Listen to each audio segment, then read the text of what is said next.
you've got to be able to identify that you're waffling. And if you can't identify, you need to have someone else who can help you identify that you're waffling. Yeah. Right. And because a lot of times we don't realize that we're waffling. Right. It was just like my mom saying, you need to realize that not making a decision is also a decision. Mm-hmm. I hadn't realized I was waffling till she said that and was like, oh, I need to just decide. Are you feeling overwhelmed, stuck, or uncertain about how to grow your business without sacrificing what really matters most? Welcome to The Business You Really Want, the show for women ready to build a sustainable, fully aligned business. Aligned with what, you ask? You, your values, your life. Seriously, it is possible. I'm Tonya Kubo, and along with business advisor extraordinaire Gwen Bortner, we're here to show you how.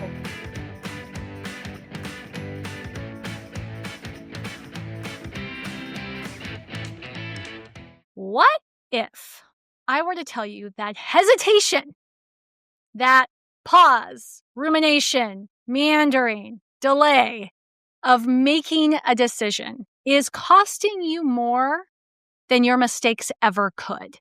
In fact, half decisions, those times when you say, maybe, or let's wait, or, no, let's just keep our options open, are one of the biggest drains in businesses. Today, Gwen and I are going to talk about why those half decisions can be so damaging, how to recognize when you're stuck in one, and what it looks like to step into confident decision-making as the CEO of your business. Now, Gwen, you have a saying that I happen to really like about delaying decisions that I want you to kick us off with and tell us what it means to you. So it's actually my mom's saying, very wise woman, which is not making a decision is in of itself a decision. And this was shared with me many years ago when I was in my late 20s, as I was trying to decide whether or not I was going to stay married to my husband at the time. And I just kept, in and out, couldn't decide, wasn't getting there. And she said, you need to understand that not making a decision is also a decision. And that was the moment it was like, oh, yeah, I'm getting divorced. It was one of those things that really brought the clarity that by not making the decision, that was in fact deciding to not decide. Mm-hmm. And that I was that was really saying I'm staying in whatever space and place and time and situation that I'm currently in is what I'm planning to stay in. Yeah. And what I love about that example, because that example, I think, gets to the heart of the issue more than any other, right? Because a half decision, or in your case, right, when you're like not willing to decide, stay or go, like the old Clash song, then you are choosing to live in permanent uncertainty, which stalls your growth, right? Because once the decision is made, I am staying, then you know what your plans are for Christmas. Right. Right? You know what your address is. You know how the bills are split up or whatever it is. And once you decide I'm going, then potentially I have to find a new address. I'm suddenly very available this Christmas. And, the bills are going to look a lot different. Yep. You know that. But as long as maybe I will, maybe I won't, it's like everything gets put off because most things end up having to be on the other side of the decision. Yep. And that costs. Well, what it costs, it was several episodes back that we talked about it, but this is that energy cost that we don't give enough credit to, because we regenerate energy every day, hopefully, if our bodies are working correctly and we're sleeping like we should and doing all of the things.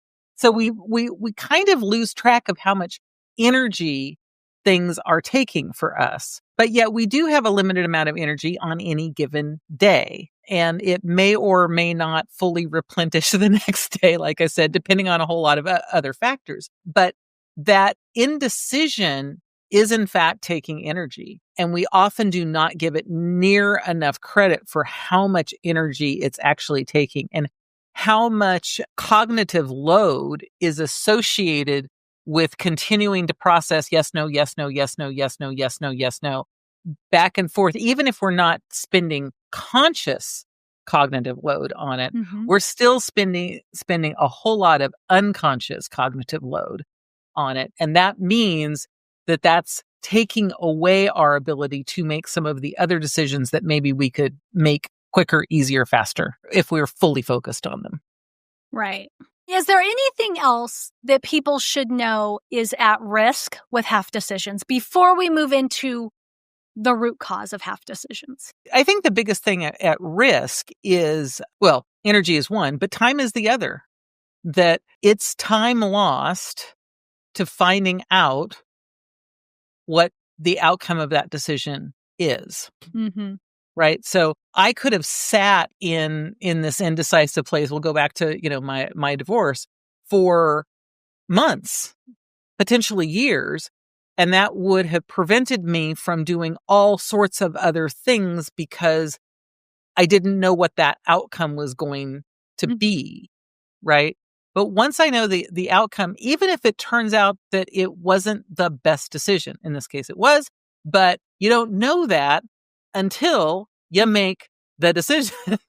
Right. Right. And so anything else that was going on in that time frame that couldn't be dealt with because that decision hasn't been made, because most of our life really is about a whole series of decisions, and one decision creates situations and circumstances that allow for next decisions. And so the sooner that we make those decisions, the quicker we can find out what that outcome is. I mean, I know we talk about more than once on the podcast of Thinking in Bets by Annie Duke, that part of it is saying, what is the decision? What is the result? And, she says we have to separate the two, but you can't know the result until you make the decision. Right. Yeah. And if it's a wrong decision, the sooner you make it, the quicker you can unmake it. Yeah. Right. It's like the sooner you have your data. Right. And exactly. I think, so you've talked about, so it costs time, it costs energy, and not always, right? But it can oftentimes cost money.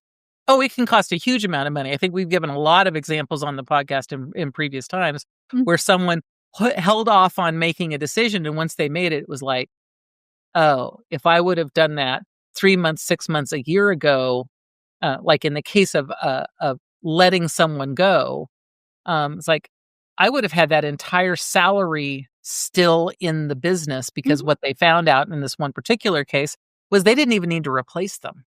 Yeah.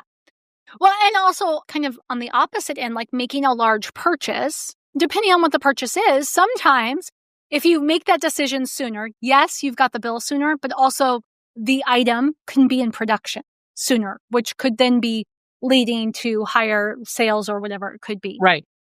So if indecision is so costly, if we have so many examples of the high cost of indecision, what is it that you think drives business owners from either making those half decisions where they decide but they don't implement, or just waffling? I think in the majority of cases, it is the concern of making what we're going to call, quote unquote, the wrong decision. Yeah, fear of being wrong. Yeah, it's a fear of being wrong. But most decisions, not absolutely everyone, but a huge percentage of decisions can be unmade or remade, as the case may be, at another moment in time. We'll go back to my divorce. Like I said, it was the right decision. But if I would have gotten divorced and realized, gosh, this was completely wrong. We're still spending all the time together. We still love each other. We still, we could get remarried. We could we could totally unmake that decision. That's a pretty big decision, right? As decisions go. And so I think we get caught in our worry and our tendency for perfectionism. We want to know what the outcome is before we actually make the outcome so that we know that we're making the right decision. Because this is never the problem with the decisions that are just so obvious to us, right? This is only a problem on the decisions that it's like, oh, but if we do this, this could happen. But if we do that, that could happen. But if we do this, this could happen. But if we do that, that could happen. And we're going back and forth between the possibilities. And in a lot of cases, I think the other places where both possibilities feel relatively equal in value and or risk. Right. I think that's the other place where it gets stuck, where it's not obvious in any way. But I think the third possible reason is also when it's just a hard thing to do. Particularly decisions around people are hard things to do because most folks like people. And unless they've been just horrendous, it's not actually an easy decision to say, I'm going to let someone go for whatever the reasons. And so I know that I need to do it, but I'm afraid to say the hard things because I know their feelings are going to get hurt. I know it's going to be hard on them financially. It's going to be all of these things that it's important that you care about, but is also not your actual responsibility. Yeah. So I heard, I think 3, but potentially 4 I think 3 reasons. So the first is the fear of being wrong. And I think that's a big driver. The second, which was the last one you said, but I think it's an important one to point out. The second is a fear of consequences. I wouldn't have said it that way, but that's a much better way to say it.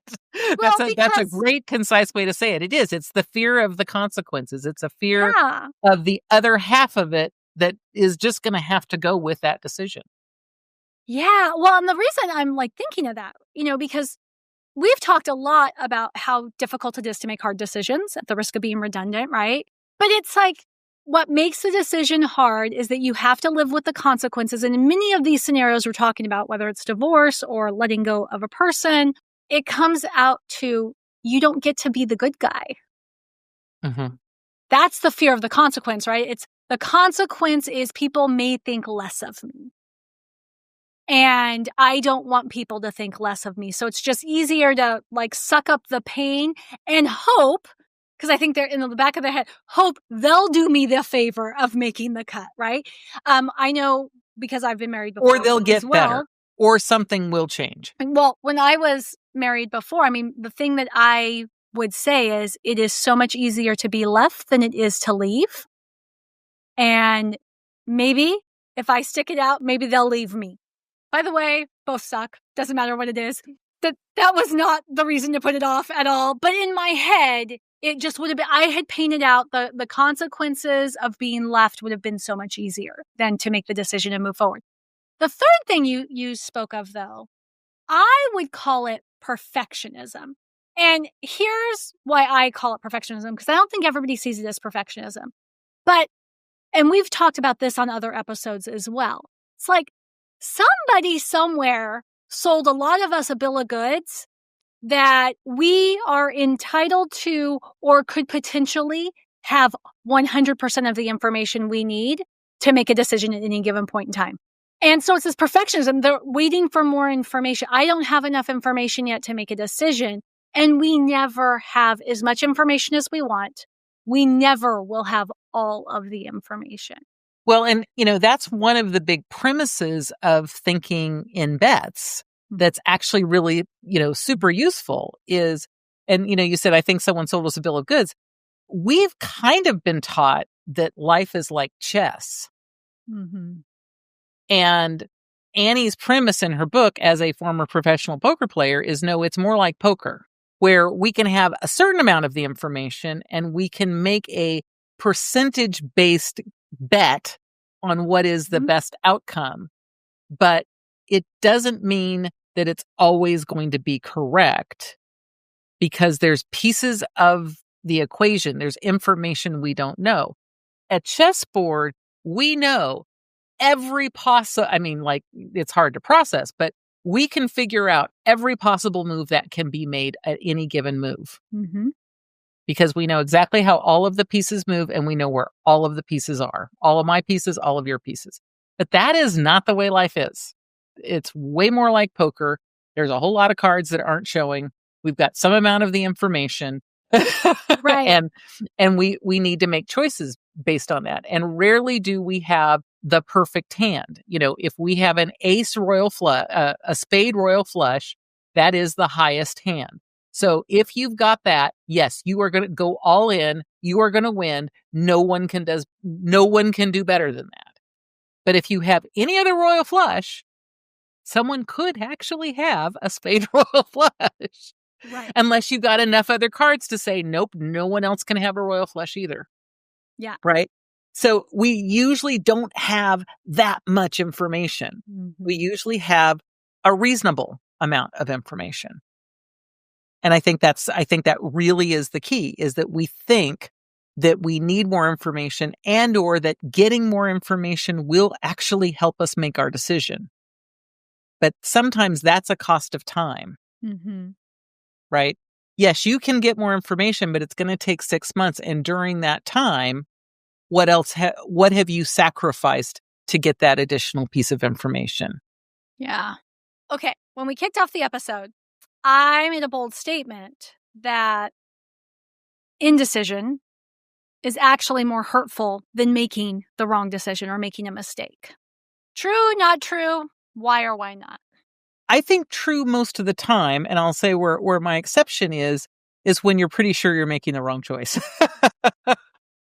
So, but when you really think you're making the right choice based on the information that you have, not making the decision really does. There is a time cost. Once you've made that decision, then you can move forward with whatever thing else. Like you said, whether or not you're going to have to do Christmas with your husband's family or not have to do Christmas with your husband's family, based on some of those kind of things. So there's some time cost that goes in there, but there also is the piece that I think most people don't understand is that just because you made a decision doesn't mean you have to stick with it forever.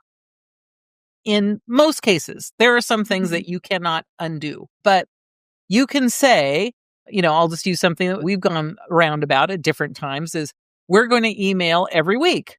We're going to send an email every week. And, should we not? Is that too much? We can unmake that decision and say, we're going to email once a month.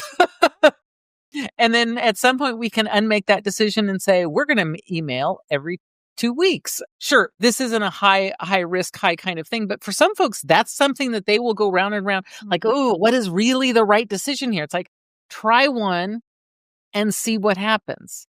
Get more data. And if that turns out that doesn't feel like it was a good choice, make another choice. Get more data. see what's going on. And that not making a choice means that usually, in most cases, nothing is happening, right? So sending out an email once a month is probably better than not sending out any emails, which may actually be better than sending them out once a week, but make a choice. It may not be as good. Could be. Doesn't. But the thing is, not doing anything usually is a really bad choice, unless there is a high probability that there is more highly useful information coming in a relatively short period of time. Yeah. Well, and I think, because, I would sum up what you just said is it's like the faster you make the decision, the faster you move beyond the decision. The faster you know if it was the right or the wrong decision, the faster that you can then determine your next steps. I think that the other way that it hurts us more than mistakes is when I don't know, right? When I'm like, maybe I will, maybe I won't. Recently I was deciding whether to change bookkeepers. Now, once I changed my bookkeeper, I knew exactly what the level of service was and all of the things that bookkeeper offered. But there was a point in time when I was like, well, maybe I will, maybe I won't, where I felt like, because another decision was maybe I need to change banks. Well, I can't really change banks until I change bookkeeper. Or, if I'm going to change the bank, I should change the bank first, then I'll change the bookkeeper. And so now I had 2 decisions that were in play because I wasn't willing to make one. But once I made one decision, then it was very simple, which I decided to change bookkeepers. And then it's very simple. I asked the bookkeeper, do you think I need to change banks? Or is that a decision I can make a different day? And they were just like, well, it depends. Like, why do you want to change banks, right? And then I got to like delegate that other decision to them, which made me feel much more confident in the decision making.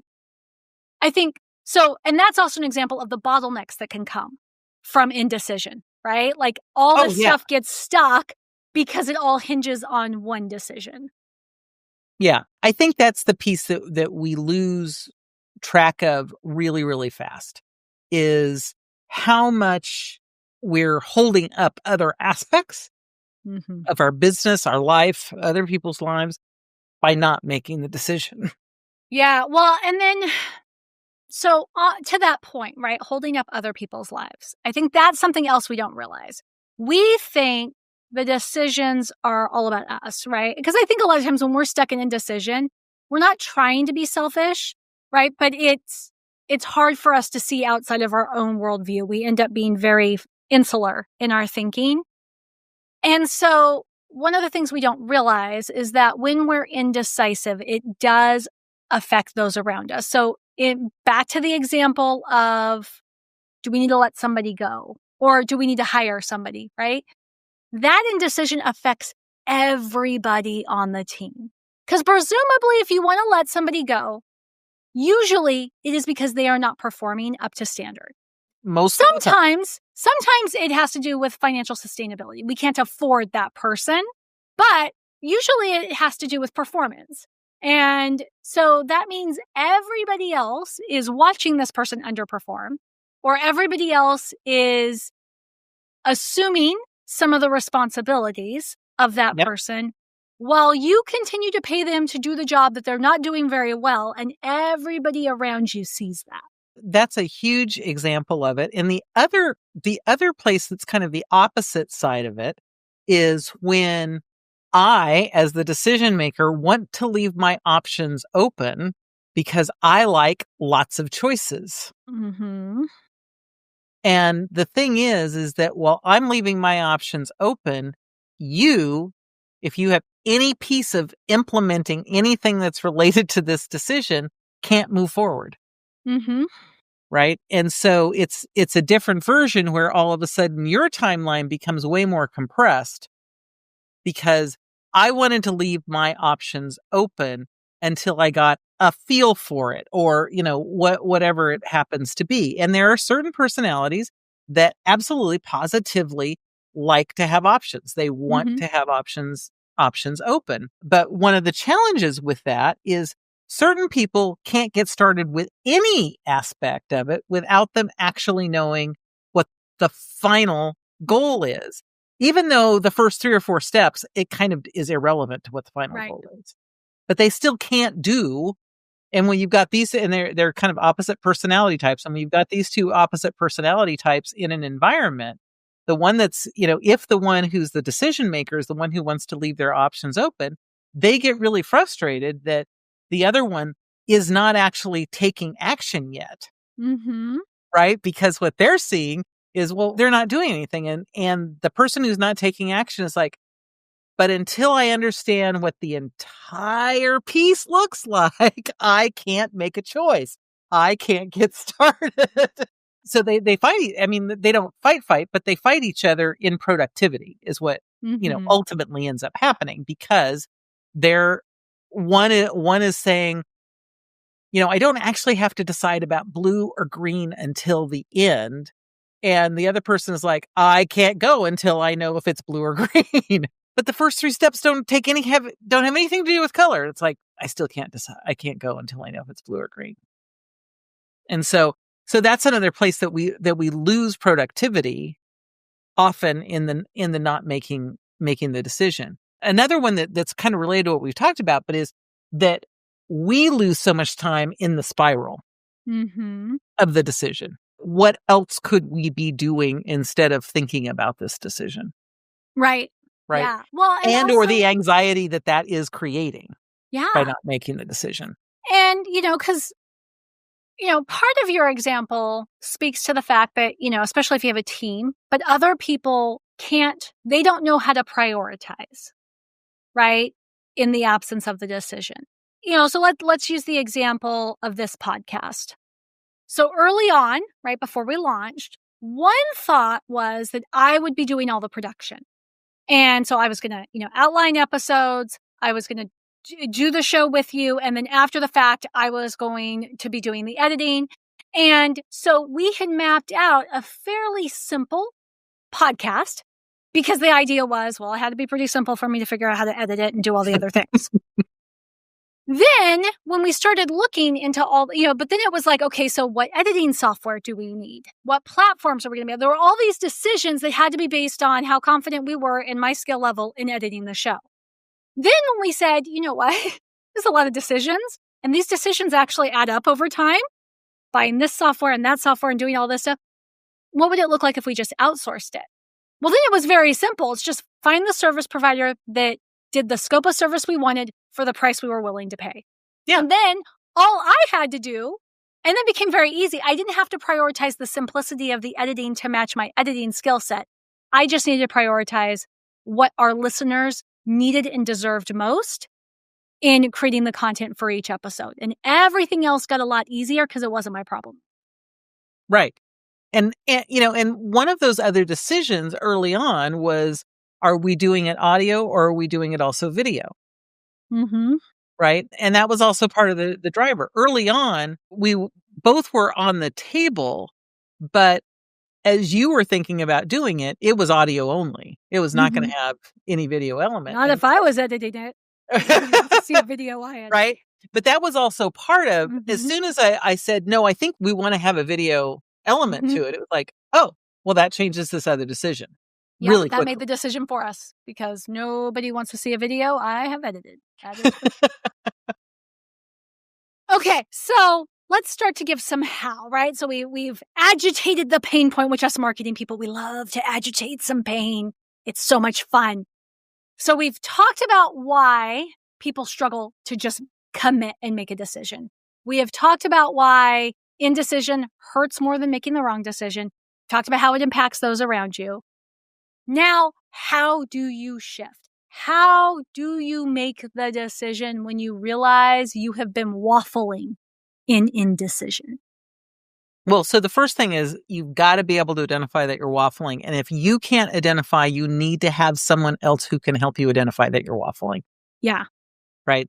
And because a lot of times we don't realize that we're waffling. Right. It was just like my mom saying, you need to realize that not making a decision is also a decision.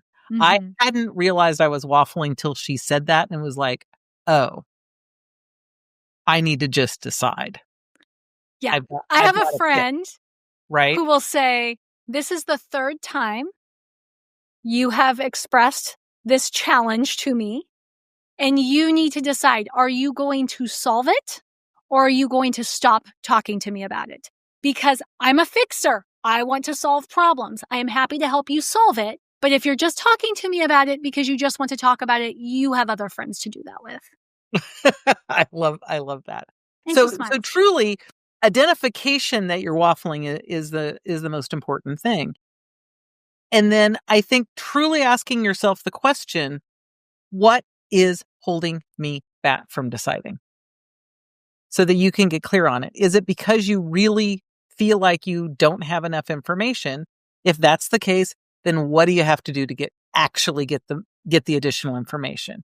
If it's because I'm afraid of the consequences, you have to decide, are the consequences ever going to change? And that's the piece that I think most people don't pay attention to with the consequences one, is they say, I don't really want to deal with the consequences.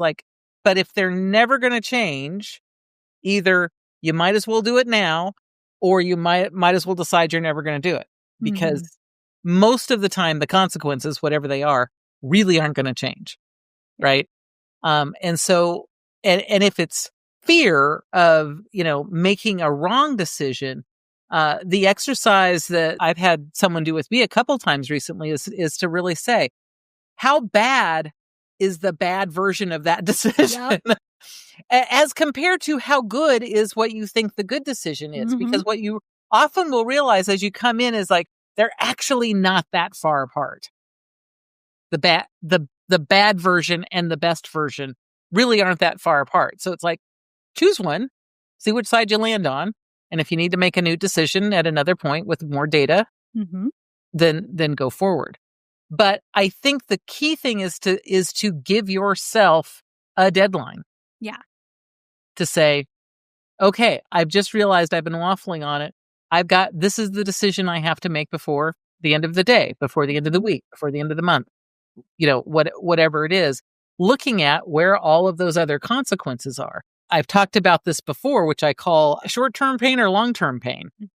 And to me, that's kind of the consequences one. If you're not doing something because of consequences, you're probably just doing long-term pain because there's other things that are going on. And at some point, you're still going to have to, proverbially rip off the Band-Aid. If you're healed enough to rip off the Band-Aid today, is there a reason that you leave the Band-Aid on for 5 more days before you rip it off? I'm not sure it's better.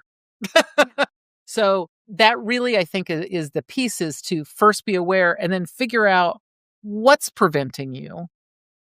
And then take action based on what's preventing you, giving yourself your own deadlines and timeframes. Yeah, and of course, there's a place where you might need someone to hold you accountable to making the decision. I've had you do that for me. You've had me do it for you. Yeah, and I would say, the only thing that I would add to that is, because I think that's great. It's like you have to recognize it.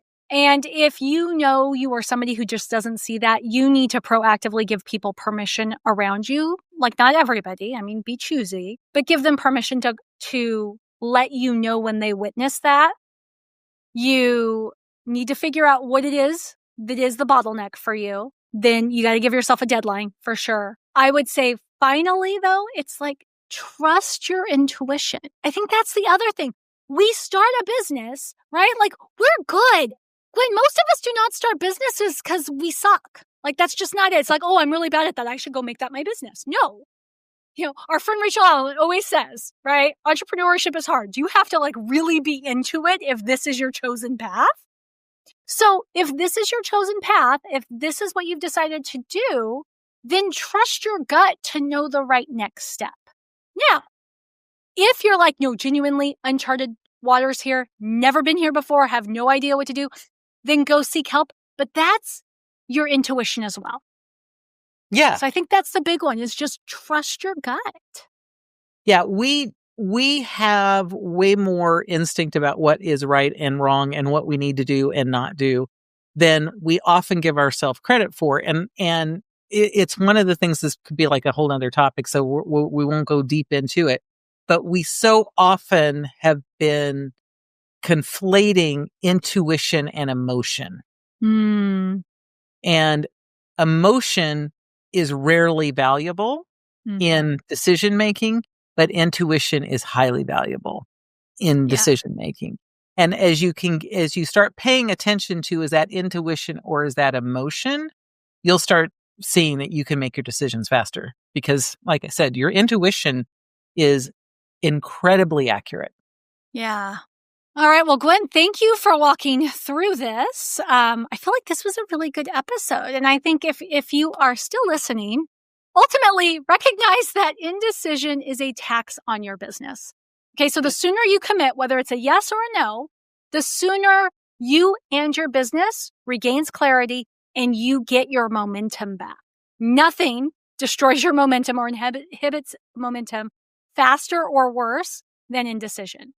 But if you find yourself caught in that cycle of half decisions, or you're just sick and tired of trying to decide something, we need to talk, right? Get yourself booked on a clarity call with Gwen. They are designed specifically to help you see all the potential decisions very clearly and to figure out which one makes the most sense for right now. So you're going to go ahead and go over to everydayeffectiveness.com/clarity.